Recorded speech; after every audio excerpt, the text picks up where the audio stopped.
Good morning. My name is Akeem, and welcome to Lost Movie Madness. I am here talking to my friend Sean. Sean? How you doing? All What's going right. on? And today we're going to talk about the movie Trading Places, right? Now, Classic, 1983. 1983.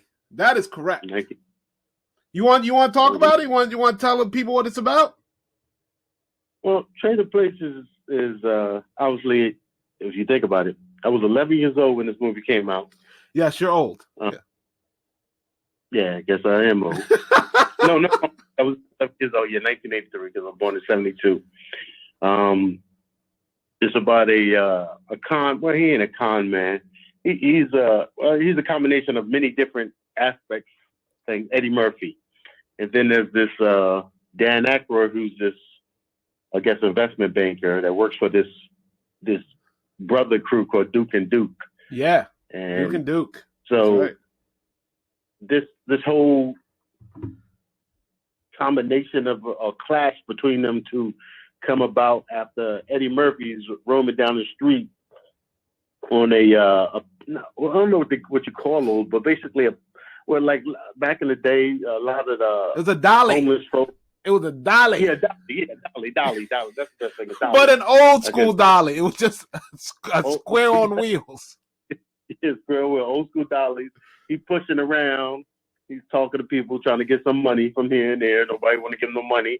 So eventually he runs into the police. And then the police comes in contact with him, say, hey, we investigating some con man or whatever, roaming around here begging for money. He's like, I'm sorry, I can't help you, officer. I haven't seen nothing since Vietnam. So he was like, oh, you Vietnam. So these two police officers Vietnam themselves. He said, what unit were you part of? I was, then he just started coming up with different names. Yeah, I was in the Green Beret. I was in Dang Down, Ding Dang. He just started saying all that stuff. So eventually the cops got to the point where they picked him up. Mm. And then he said, I can see. Yeah. And then he put his feet down and then he said, I can walk. Yeah. So, like I said, that combination led to one thing. And then eventually he's walking back away from the police. And then this is when the whole interaction with Dan Aykroyd comes out. Dan Aykroyd's coming up this private club / I guess the office building of Duke and Duke. It probably was a private club. Yeah, I think it was a private club. Like he was coming out of it. Like with Dan Aykroyd, and Dan Aykroyd immediately think, "Oh, you trying to steal my suitcase?" He's like, "No, I'm not. You can have it." Then there's that third. He's getting hit on by the chauffeur, or I guess the guy that's opening the doors for the place. And then he calls the police. Yeah. Reggie Hammond runs into the social club, running through tables. A whole bunch of police is all of a sudden inside the social club. The first thing he does after he falls out of he crawls out of the table area. Yeah, whole bunch of guns laid on him. First thing he says, "Is there a problem, officer?" Yeah. Billy Ray Valentine, not Reggie Hammond. Billy Ray Valentine. But yes, so they get mixed up, and Dan Aykroyd sends him to jail. Says, "Oh, he was trying to rob the payroll or whatever." And the Duke brothers see this and they go, "Okay, we're gonna have an experiment, right? Mm-hmm. We're gonna switch them roles." Now, I was talking to my baby's mother and I said Trading Places, and she was like, "Yeah, it was like Freaky Friday." It is not like Freaky Friday. It is not like that at all. All right. I don't even know what Friday is. Freaky Friday is Jamie Lee Curtis is also in a version of Freaky Friday, where a mother and a daughter, they switch minds. It is not that. These are two actual people switching places. All right. No doubt. So because I was like, "What do you mean Freaky Friday?" She was like, "Yeah, they see through each other's eyes." I was like, "They see through each other's eyes, but they actually switch places. Their minds don't go into each other's minds, which is a whole different genre of film." And you've never seen Freaky Friday? You've never seen that? Yeah, I never saw it. I wouldn't recommend any of the 8 of them that they made. They made 8 of them. They made a bunch of them. There's 3 actual Freaky Fridays, and there's They've named them different things, but they're exactly the same thing. People run into each other, or they hit their heads, or there's a lightning storm, and their minds switch places. There's like 8 or 10 of those movies. Matter of fact, I'll look them up. But like that premise is old, and it's not great. Because you get to see, like, if you switch, they just made a black one, which is great, by the way. Representation is good. They just made a black one. So anyway, the Dukes get Billy Ray Valentine out of jail, even though he had like an attempted murder. He had like a bunch of charges. They get him out of jail. They give him Louis Winthorpe's job. You skipped one of the most important parts. Oh, I apologize. Please tell me, sir. You forget this part. So he's up in jail. Yeah. He's telling these 3 guys. Yeah. Look like these 3 dudes, young boys. Oh yeah, I practice with Bruce Lee, and what I do basically drop a quart of blood out of the body. Yeah, quart of blood move. That's right. That's right. It just pours out of the body, and then he hit him with. Then the brother sitting in the back, old school dudes, one looked like Barry White because he made the reference to Barry White. Yeah, he look a bit like Barry. Yes, he does. He said, when you came in the pen, he was crying like a pea. He was like, oh yeah, because the police threw CS gas in my face, and they only do that in riots. That's right. That's right. He caused the riot. By the way, Giancarlo Esposito is also in this film. He's in that scene that you're talking about. The young man. Yes, the police officer, right? No, the young man who was standing up next to Eddie Murphy. Oh, that's the Esposito dude. Is that him? Yeah. Giancarlo Esposito. There's a lot of people in this thing. Yeah. Okay, I'm looking at the picture of him right now. You crazy? Oh yeah, you're right. There is a whole bunch of people that's, like I said, that's probably still starring in movies today. Yeah. When they switch, because the brothers switch him out, regardless, it's not really that germane to the plot. They set Winthrop up with some angel dust, which, by the way, is the most random drug to pick. Like, with all the drugs that are out there, they're like, you know what we're gonna get? We're gonna get some angel dust, some love boat. We're gonna set them up with some love boat, and that'll be it. And then the whole fake stigma about how police test drugs with the tasting of the. Oh, listen, that was crazy. Listen, I'm watching, like I said to you, I'm watching Tango and Cash, right? And Tango and Cash, like at the very beginning of the scene, Stallone shoots this tanker, this oil tanker, and the drugs start pouring out the side, the hole, right? First of all, cocaine don't pour like that. 2, the one thing he does is he puts his hand and cups it, and he tastes it. Now, I was listening to the Always Sunny podcast, and one of the guys was saying that's what he liked to do one day. He liked to cut open a bag of drugs and touch it to his lip. That is not what police officers do. That is definitely not what police officers do. That is ridiculous. Like, you could poison yourself. You don't know what the fuck these substances are. You could die. You could have a heart attack. Right. You don't know the purity of that cocaine. Yeah, not to mention. Now, what? I was going to say, now police officers can't do that, but obviously, if you was if you're involved in a street game, you got, we taking this off topic, but we got people that does testing for people that's in that type of lifestyle. Yes, they'll have to test it. I'm very familiar. And there's some people that when they do mess with that coke, they'll like say rub it on their teeth or the gums rather to see the purity or how it makes them feel on the gums. So it does happen, but police does not do that. I would suggest to you, and I know that world sadly, that is not how they test it either. Like you got first of all, if I'm the drug dealer, I'm not testing it. That's just not what I'm doing. But if I'm getting enough weight that it needs to be tested, I'm not getting from a steady supplier, then I have somebody there. I either have a testing kit like the police have, all right, because that's real simple to get. You can get it online anywhere. Or I have somebody who would like some free drugs. And if they want to continue to get free drugs, especially from me, they're going to give me an honest assessment of what is going on. But I'm not going to test it on myself. That's ridiculous. No, I'm not saying you specifically, but this is when I was just telling you this story, I'm talking about I've witnessed this personally. Yeah, but that's a bad idea, and you can't tell quality on that. You're right. That definitely is a bad idea. The best way you can tell true quality is obviously once you start. Once again, we go into another. Going to left field this one, but there's so many different ways to test the quality. But let's get back on the. By the way, we do not condone drug use or no drug use. No drug use. We don't condone going out and getting the key and cutting it open. We don't condone any of that. I'm just saying, we're just saying that what has been portrayed in the media, which I guess is a good thing, is not how it works on the streets. It doesn't work on the streets. It doesn't work with policemen.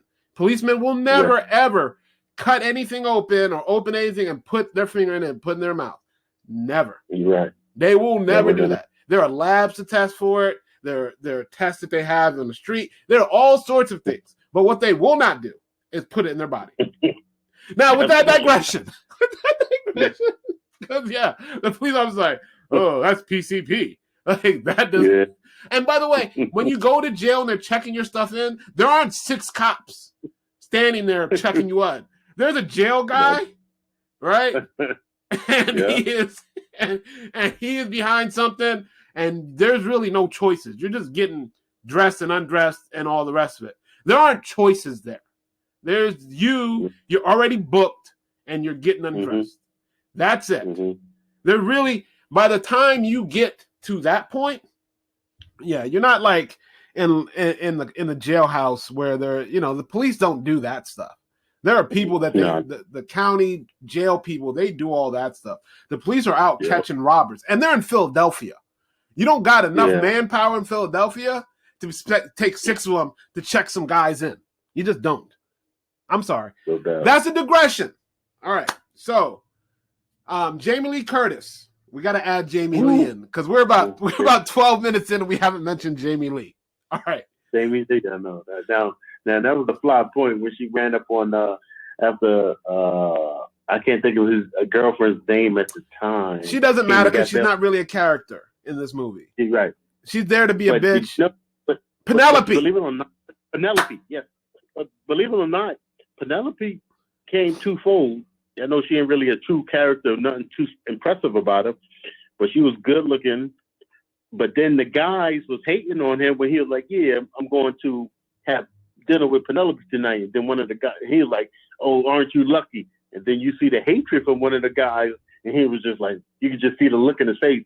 And those are the same guys that was when he came in, when Aykroyd came back into the clubhouse. Yeah. And it was like, banned from the clubhouse. Penelope was with them dudes, and dude was with the one dude that gave Dan Aykroyd the funny eye when Dan Aykroyd was getting his money. Yeah. He was with Penelope at the time. So basically, the moral of that story was them dudes that be acting like they cool with you, they aren't really cool with you. And if you get the opportunity to get your woman, they will. And that's that. Well, I think Dan Aykroyd did as much as he could at the beginning of that movie to rub his fortune in people's faces. That's also another lesson. When things are going good, don't be crappy to people because you never know who you're going to see going back down. Because I'm a big believer, and this is another digression. I'm a big believer that blessings do come. All right. But it's how you deal with those blessings that really show your character. Okay. Yeah. So like when I was younger, I would want to go out and buy flashy things and all this other stuff. And in the end, it wasn't worth anything. And you're with people who, are happy to spend your money. And quite frankly, I've been with people and happy to spend their money, but really don't care about you. It's about creating real relationships with real people who you enjoy being with, and monetary value really isn't that important. So I spent I just got a major raise. One thing I didn't do is go blow a bunch of money. But then again, I'm 43. I'm not 25. And now these people, Dan Aykroyd's in his 30s. Anyway, let's get back into it. Jamie Lee comes in. She destroys his relationship. Now that relationship seemed very shallow because this girl comes up and is like this is your fiance, and your fiance thinks that you're dealing drugs on the side. Like something that woman wasn't really that interested. If she really thinks that that's what was going on with Dan Aykroyd, she wasn't that keyed in anyway. That's the thing. So she leaves him on the street. He's got nothing. He can't go anywhere. And Jamie Lee takes him in. Now, I'm going to share something with you. Jamie Lee's great in this film. And Jamie Lee, I don't know when I saw it. It's sometime in the late 80s. But people talk about awakenings. Oh, my God. Jamie Lee takes her top off in this thing. And I was like 8 or 9 years old. And I was like, that is amazing. I'm going to say it like that. That is amazing. And it was a pleasant surprise. I had forgotten which scene it was coming up. And I was like, oh, there it is. Jamie Lee is gorgeous. Gorgeous. Yeah. And she's got the short hair, which looked much better than the wig. I don't know what the wig was about. The wig was craziness. Yeah. But then you got the trope of the hooker with the heart of gold, for lack of a better term. She's out there, she's struggling, she comes from nothing, and she's trying to make money so she can retire. She's only 24, she says, which, by the way, Jamie Lee isn't 24 in this movie, but not at all. But she's only 24, and she's trying to retire in 3 years, and she's saving up all her money, and she takes care of Dan Aykroyd, and so we get to the climax of the film. Right, they bet that they can switch the two guys, and one will become a great employee, the other one will become a criminal, and it happens. Dan Aykroyd, it's Christmas Eve. Dan Aykroyd comes in and he tries to frame Billy Valentine, Eddie Murphy. He tries to frame him with drugs, and there's a great scene where they're like, man, he's trying to plant those drugs in, and Dan Aykroyd pulls out a gun and walks away, and Billy Wade throws away all the drugs except for a joint. And then he goes into the bathroom to smoke the joint, which I don't know what weed was like then, but like you blown into the vent ain't gonna stop people from smelling it. But anyway, the Duke brothers come in, and they had the bet. You won the bet. I can't remember if it was Randolph or Mortimer, one of the two brothers. With Don Amici's amazing in this thing, and they hand over $1 because the bet's over $1. We destroy. We'll raise up one person and we'll lower another person, and we're going to do it for $1. All right, we're playing with these people's lives. And then Don Amici says, "You wouldn't have wouldn't have an N-word as the managing director of our firm." And he was like, "Neither would I." So these guys are not only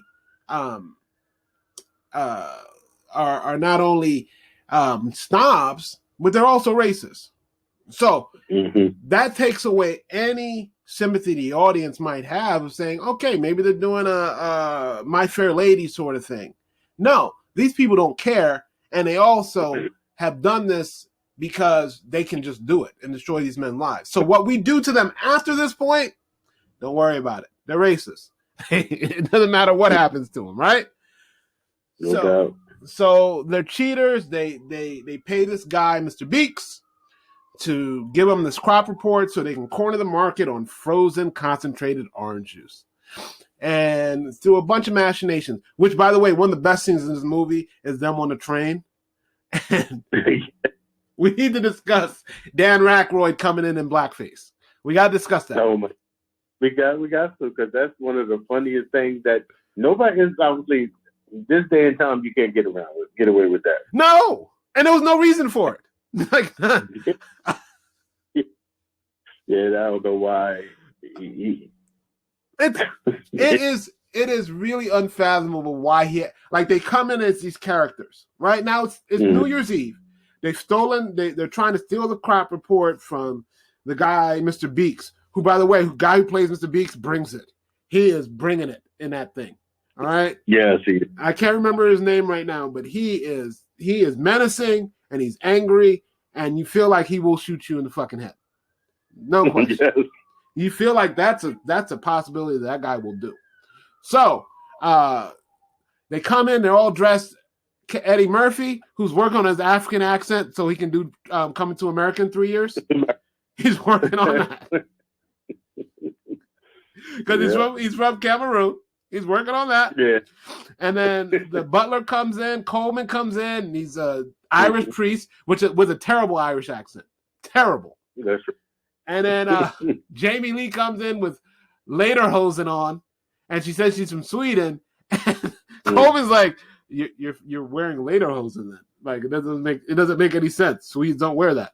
But she comes in, she's got another wig on, and then Dan Aykroyd comes in and he's got a bad makeup job. Oh my God, terrible. And he's wearing a hat, one of those Rasta hats with a bad dreadlocks underneath the Rasta hat. And they do this whole thing. And, like, here's the thing. Like, if you were on a hidden camera show, like I like Impractical Jokers, right? Mm-hmm. If I'm on a hidden camera show, when shit starts getting real weird, all right, what's happening? What's happening? Something's going on, all right? Because life doesn't work like that. And to his credit, Beeks goes, okay, shit ain't right in here. I know it's New Year's Eve, but these people aren't pretending to be these characters. These people are telling me they're these characters, and none of it adds up. So he catches them, right? He catches them, and he takes them down the train because he's going to do away with them.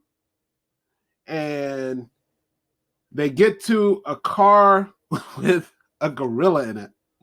A gorilla who's untranquilized, and the bars are wide open.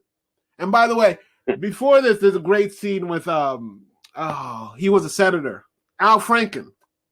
Al Franken and some other guy are driving this gorilla to the train. Again, I'm not sure that's how you transport gorillas. All right.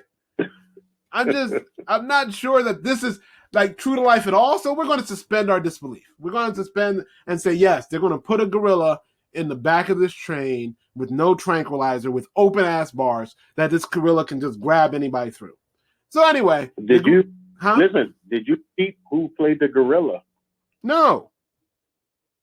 Wait, because I didn't set that up. There's a guy also wearing a gorilla outfit who was Jim. Oh, what is his last name? Jim Belushi. Jim Belushi, who is overacting his ass off. He is not great in this thing, but he's a party guy, so good enough. Yeah. He's a party guy, and he shows up while they're about to be shot, and there's a tussle. The gorilla busts Beeks in the head, and they dress Beeks up and put him in with the gorilla. And they also tape his mouth down. So he's not able to talk.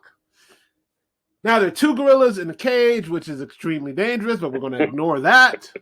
And the gorilla, let's end the gorilla story. The gorilla has his way with Clarence Beeks, and they end up on a ship leaving New York, going to Africa with two gorillas instead of one, which is not how shipping works. Again, still doubt. Not how, like, you got two gorillas instead of one, somebody's going to check it. And by the way, the eye holes on this gorilla outfit are so huge that you can clearly see the person underneath it. The mask is, the fake real gorilla isn't a very good fake real gorilla. But the outfit isn't even close. That's the best part. And they're like, all right, we'll just send it to Africa. It's fine. So anyway, they set it up and they corner the market. We're not going to go into how trading works. They corner the market and they make sure that the Dukes have no money left. I can't think of the word. Have no money left, right? And that's the end of the movie. They end up on a beach in the Caribbean, and we see the Duke brothers coming to America. They're bums, right? Mm-hmm. And Eddie Murphy's character, Prince Akeem, by the way, Prince Akeem, shout out, gives him a bunch of money. And Mortimer goes, Randolph, we're back. That happens in Coming to America. So I guess this is all in the same universe. Now, having watched it again, what did you think of the acting? Obviously, Eddie Murphy. You can't obviously hands down. Jamie Lee Curtis, Dan Aykroyd. It was like I said, it was priceless. Obviously, like I said, it was just happenstance. I happened to turn on my TV one day and it was on, and I'm like, oh, I'm gonna watch this, and I just kept on watching. I was just laughing and laughing and laughing. Obviously, certain things like the blackface was a little over the top. The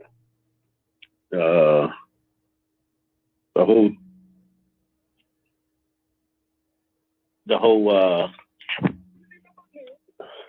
Mr. Beaks attitude.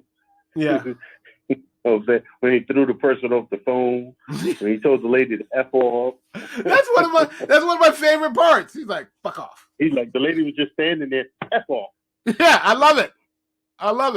I think he might be the hidden gem in this thing. I really do. Yeah. I think he's really good in it. And like, you really believe he will shoot somebody in the face. Like, not even a question. He's bringing a lot of just energy and strength to this thing. I thought it was amazing. So I thought the acting was good because I thought, like you said, Dan Aykroyd toned it down a bit from where he can be. Like, Dan Aykroyd's, like, I don't think people remember how big an actor he was in the early to mid 80s. Like, Dan Aykroyd was in a lot of stuff, and sometimes he brought a lot of manic energy, but I thought he dialed it down in this thing. So, like I reviewed Dr. Detroit, and like I told you, Dr. Detroit, he is just all over the place crazy, but he does like to play dress up. He does like to do that.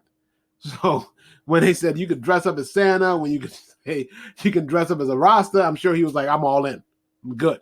What did you think of the story? Was the story believable? Like I said, it shows you that, like I said, the whole we're gonna switch up, put two different people, like the name Trading Places. We're gonna put two different people with different walks of life and see how they manage themselves. Obviously, that Billy Ray Valentine did a better job at managing his position, straight from going from one's perspective to another than Dan Aykroyd being in a higher pay demographic, going down to a lower, to poverty, basically. Yeah. So I think, obviously, I mean, that whole mentality. If you've never had to struggle, getting slapped in the face with the struggle, that's rough. That's rough. Like, if you've struggled and then went up and came back down, at least you have some experience. But when you never had to struggle and everything, because he's Louis Winthorpe the third. All right, so he's not he's not the first one, he's not the second one. So that, and he's got a Harvard tie, so I take it went to Harvard. So and probably not on a scholarship. So when you break that person down, like he tried to kill himself at one point, which by the way, if you're struggling with suicidal thoughts, there are people out there who can help you. Life is worth living, no matter what's going on. I just want to say that. You're right. That's a good words of the day. There are always somebody out there who can help you, and find somebody and talk to them, because life is always worth living. But anyway, but when you get to that point, and you're at your darkest, lowest ebb, when you lose everything, it can feel like everything is gone and that there's no hope.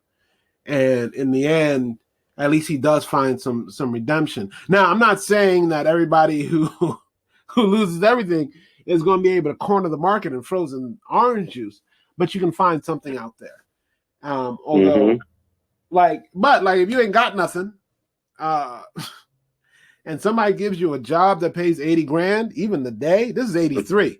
So $80,000 is like $200,000 now. Like, it's a large amount of money. Maybe more than that, brother. Yeah, probably more than that, because $80,000 in 1980. Remember the message? He said, driving big cars, spending 20s and 10s. I always think of that line because, you're spending 20s and 10s. It doesn't really register today. Mm-hmm. But back in 83, 20s and 10s, ooh, now you're spending big money. This is before they had the big face hundreds. You know what I mean? This is you know, people wasn't spending 50s. If you had a 50, somebody was robbing you. Anyway. But all right, so we both thought the acting was good. All right. What do you think of the cinematography? What do you think of like how it was shot? The visuals. What did you think of that? You know, obviously for an 80s movie, was probably one of the better ones. Just to think about it, you know, when we go back to them times, the 80s, when they show them, like some of the scenes is all, you know, from like I'm not gonna say the scary movies is any different, but from the scary movies to any of the 30, 80 movies, they did a lot of good. And now, once again, who directed this is the same dude, the Landis guy. Yeah, John Landis. So that dude was on point with his business. So they did a good job. I'm talking about just the looks and everything. As I look at the people, I'm looking at it now. Yeah, I got it on the background. Yeah, I got it on my TV. I'm watching the little scene where they're at dinner. Eddie Murphy and he's standing outside in the rain. And I think visuals like that really give you the exposition of what's going on with these people. Literally, Billy Ray Valentine is warm and comfortable and enjoying life while Dan Aykroyd, Louis Winthorpe is standing out in the rain looking at him, thinking about what he's lost. You know, and it's that sort of juxtaposition. It's a visual thing, but it gives the viewer the idea of what's really going on with these two people. Not only externally but internally. So I thought it was shot well, and you can say a lot with visual without actually having to say the words, and it just progresses the story. I thought the pacing of the movie was also good. I thought it never felt like it was getting long, and it's not 90 minutes, but each story beat carried the story further, and you got a little close, and you got to understand what these characters were, and you never felt like, oh, well, when's this scene going to end? No, I'm on for the ride. What do you think? Oh, yeah. Like I said, it was just, like I said, from the beginning, Eddie Murphy on Dolly to the end when they're inside the Wall Street and trying to trading. Yeah. And just how they just chilling together. So that whole mentality was the visual of the trading floor was great, too, because it's a scrum. Yeah, it was out of control. In Wall Street, it's a scrum, right? Like, them traders are getting it in.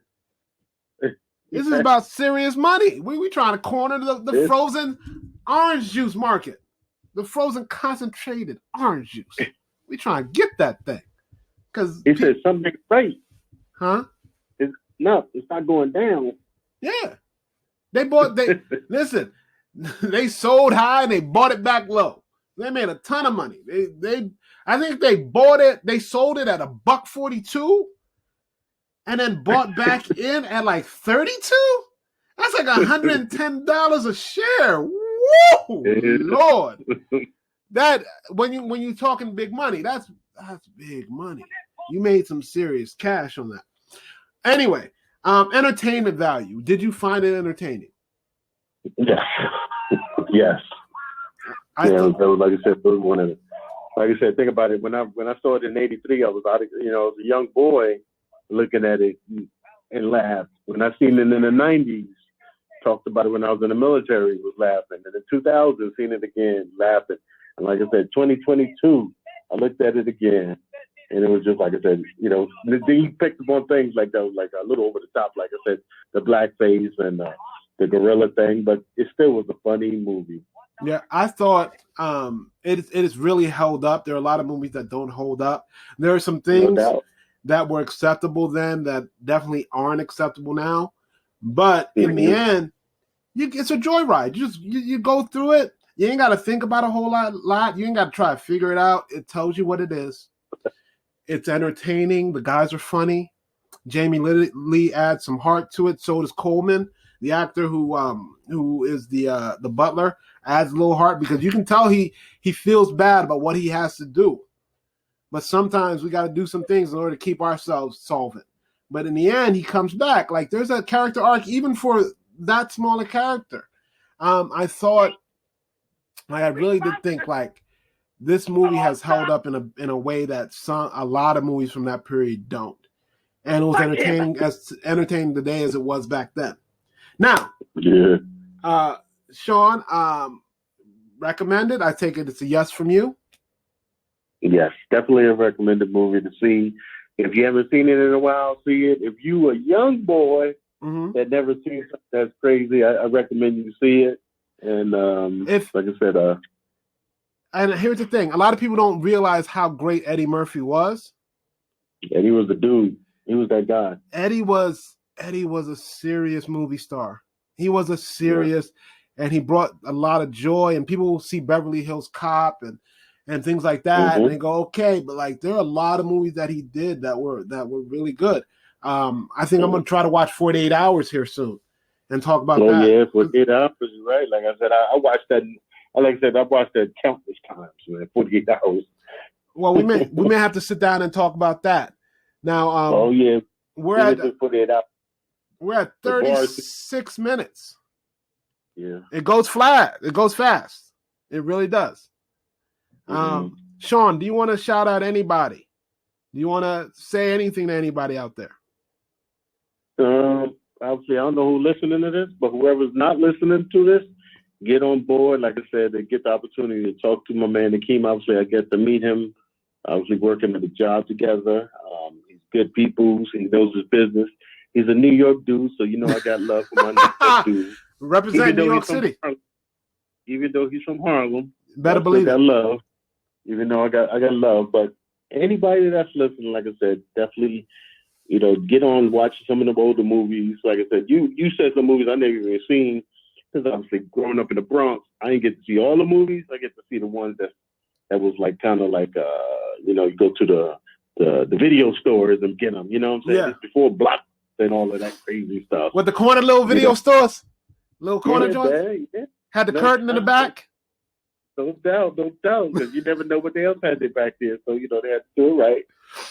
But like I said, shout out to, obviously, my wife holding me down, my daughter who's in school right now, my family, my brother who's about to get out. He's been laying it down for the past 7 years to get out at the end of May. So awesome. I'm going to be down in Carolina to pick him up. So, awesome. Like I said, I guess a shout out to myself because obviously I came up and I went down, and I'm like, I'm gonna pay back up.